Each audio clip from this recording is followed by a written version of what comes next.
We are still caravanning with Thomas and Stacy from I'm Not Lost on RVing. Man, they're just following us around. They just can't get enough of us. Yeah. They're right there. I'm just kidding. We actually are technically following them around. I hope they're not getting annoyed of us. But anyway, we've been talking with them a lot about like future caravanning plans and everything too, just because we're enjoying each other's company so much. And they may or may not be convincing us to eventually caravan with them down in the Keys. It's definitely not something we can do anytime soon because they have told us that it is very expensive. So yeah, we can't afford that right now. So it's not going to happen anytime soon. But we have really been enjoying caravanning with them. It's been a lot of fun. We are back in Moab, Utah, which we were here not that long ago in October of last year. And we didn't expect to be back here this soon. But we were in Mesa Verde, Colorado, and the weather just turned awful. We looked at the forecast and it was just snow, snow, snow, snow for at least the next week. So we're like, we got to get out of here. Freezing conditions and snow, this is not what we want to be a part of. And we looked at the forecast for just kind of the whole area of that area of the United States, and all of like the west half of Colorado, northern New Mexico, northern Arizona, and southern Utah all had freezing conditions and snow in the forecast. So really the only place, or the nearest place I guess, that didn't have snow in the forecast was Moab. So here we are again, and we're actually in the exact same campsite that we were in last time. It's BLM land, just about 20 miles or so north. Jenny, help? Yep. About 20 miles north of Moab. BLM 143. Yeah, we love this site. Jenny made a campsite review about it, so you can check it out. We've been here for about a week and a half now because unfortunately the weather was pretty terrible here too. It wasn't snowing at least, but it was raining the whole first week we were here. So we had to wait that out before we could do any adventuring. Now last time we were in Moab, we just noticed all the Jeeps and off-road vehicles that were basically everywhere. This is a huge, Moab is basically an adult playground, just a massive adult playground. And yeah, we got Jeep jealous big time. We're actually very envious. We love 4x4 Jeeps because we just know that we could get so many places that we've never been able to get before. Yeah, our truck is two-wheel drive and we have felt the limitations so often, and just like the Jeep Wrangler just seems so cool to me and I want one. We've been thinking of maybe in the future getting like a motorhome and towing behind it a Wrangler so that we can go off-road and go to those 4x4 trails that we can't get to on our truck. And I'm so jealous, it hurts. And I'm seeing them all over here and it's just like, hey, hey. I don't think we've ever been so jealous. We're really hurting for some 4x4 because our truck is just two-wheel drive and Alice is freaking out. But we really wanted to have a Jeep, something with four-wheel drive to hit, you know, one of or some of all of the off-road trails in the area because there's a ton. So now that we're back, we're not making the same mistake twice. We are taking out a Jeep. We secured a rental Jeep for the day. What are you doing, you crazy? Just kicking you in the neck. I know. I think she wants down. She wants to explore. But we've got a rental Jeep for the day, and we don't know exactly where we're taking it yet. We're gonna talk to the people at Twisted Jeep Rentals and see if they have something to recommend. But we're super excited. Let's go.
doing it. We're taking a Jeep out. We're gonna explore some awesome trails.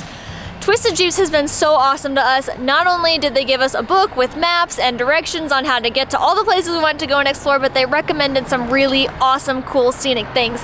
And I am so excited. They even took the top down for us and everything. The only problem is that we didn't bring any sunscreen. So we're gonna have to stop and buy some sunscreen so that we don't burn to a crisp while riding around with the top down. But I am so excited. We should really just get going.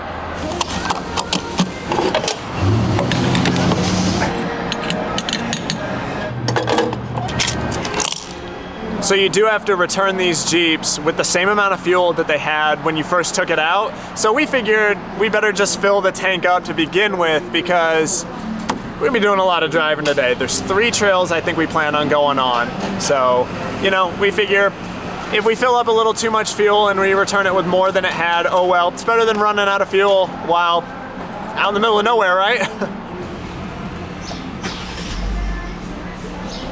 This is so cool. We're so excited. We've been wanting to take a Jeep out on these trails forever, and now we finally have one, and it's a 2019. This thing's like brand new, still has that new car smell. I'm so excited. Let's go.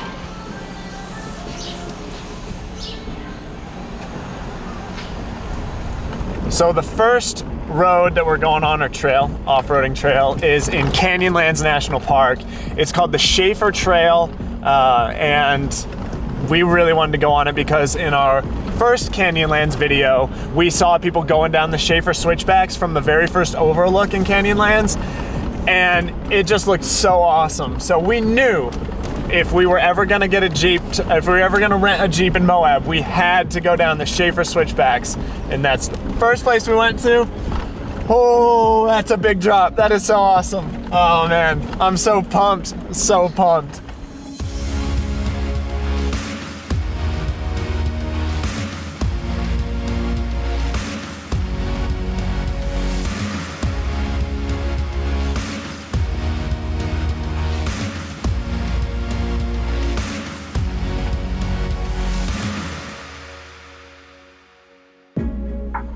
Is it my turn to drive yet?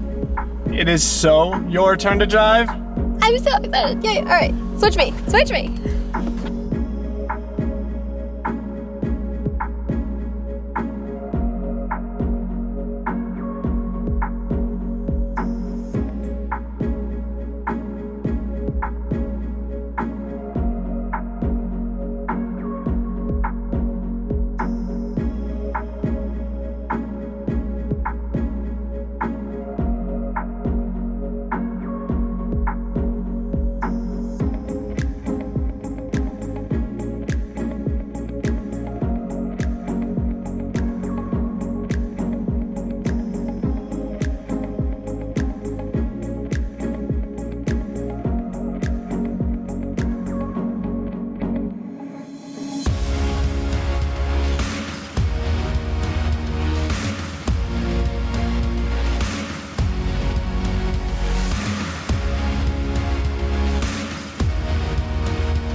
We've reached the part on the Shafer Trail where it actually exits Canyonlands National Park, and we are now on BLM land at a very scenic and well-known area. Behind me is the Colorado River, and it's got this big bend in it, and it's called the Gooseneck.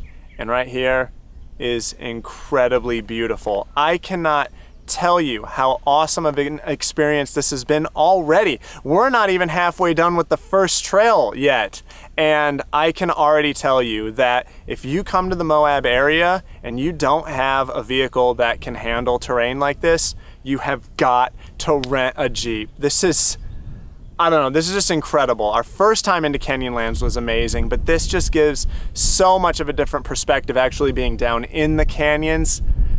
it's just breathtakingly beautiful here, guys. I don't know what else to say. So yeah, if you don't have a Jeep, rent one. That's all I've got to say. This is incredible. Oh, and since this is BLM land and we're not in the national park yet, we can fly the drone.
We finished up with our first trail for the day, which was the Shafer Switchbacks, Shafer Road, and then to Potash Road. The actual like off-roading trail is just under 20 miles, and then it turns to pavement, and then it's another 19 miles back into Moab.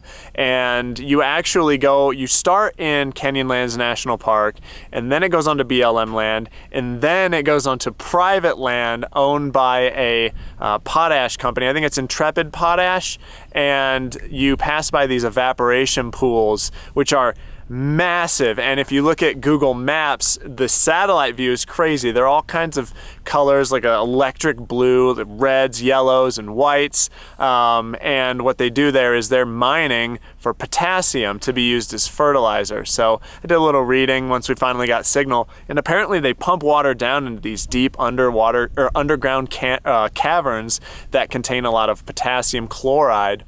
That water rises to the surface and it's all dissolved, and then it turns that electric blue color because they actually dye the water so that it catches more sunlight and heats the water up faster, and it evaporates it faster. Apparently it takes up almost an entire year for those pools to evaporate, and then they collect all that potassium chloride crystal and then use it as fertilizer.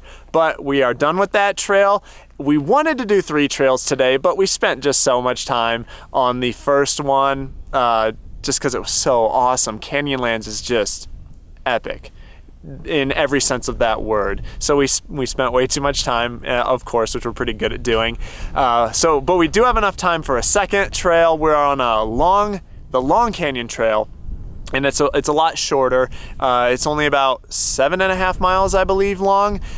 We are on the first stretch of it, which apparently is supposed to be fairly uneventful. You just kind of drive on this, fairly flat and gravelly sandy road facing the LaSalle Mountains. But after 3 miles, it's supposed to get pretty awesome.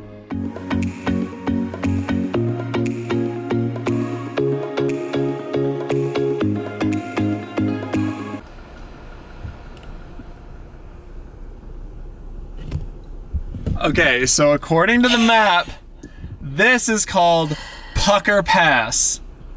Oh, I'm puckering. The pucker factor going? Oh, I got the pucker factor. Let's go. Let's do it. Let's go.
No, I don't want to give it back.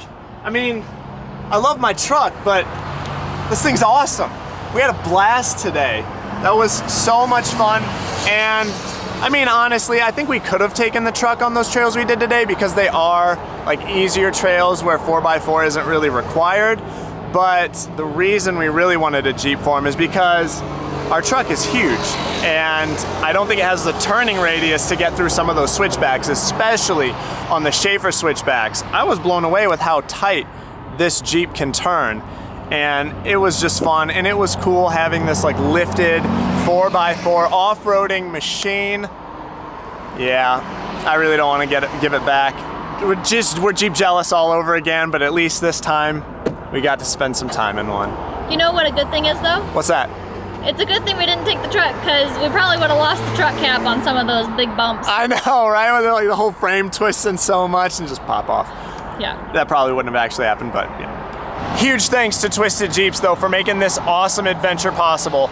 We had an absolute blast, and I just want to reiterate what I said earlier, that if you come into Moab, you're not going to get the full experience unless you take something like this out and go off-roading. It's a completely different experience. Jenny and I have never done it before. For those of you that have off-roaded or own Jeeps, own 4x4 trucks, you're like, probably like, duh, dude. Yeah, we already know. But like I said, we've never done it before. And if you don't have any type of off-road capable vehicle, give Twisted Jeeps a call.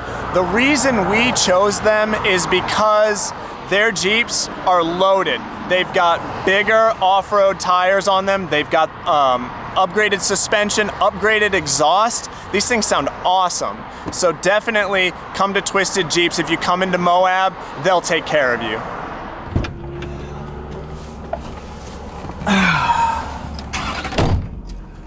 You know, I do love my truck though.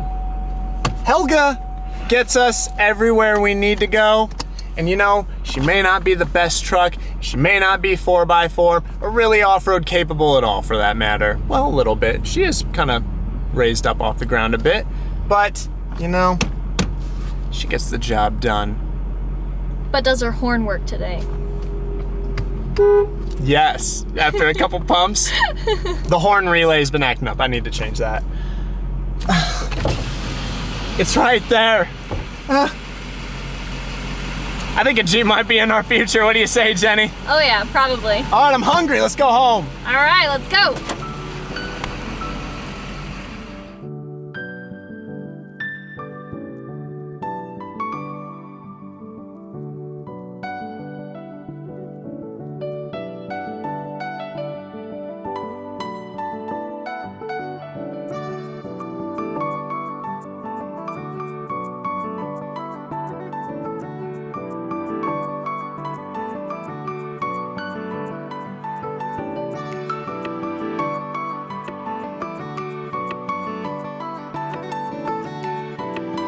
David and I are so hungry.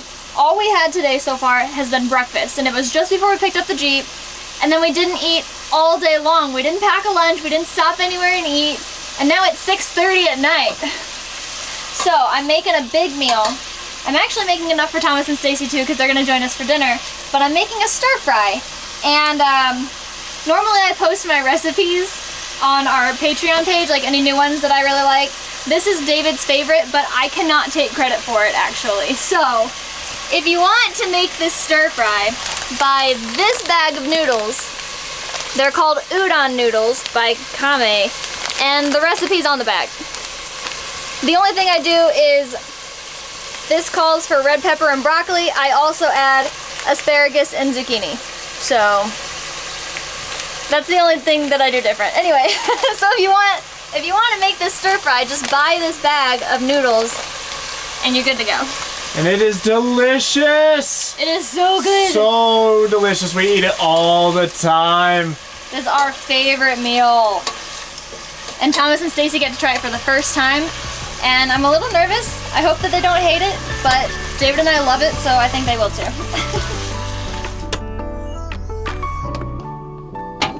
I got it.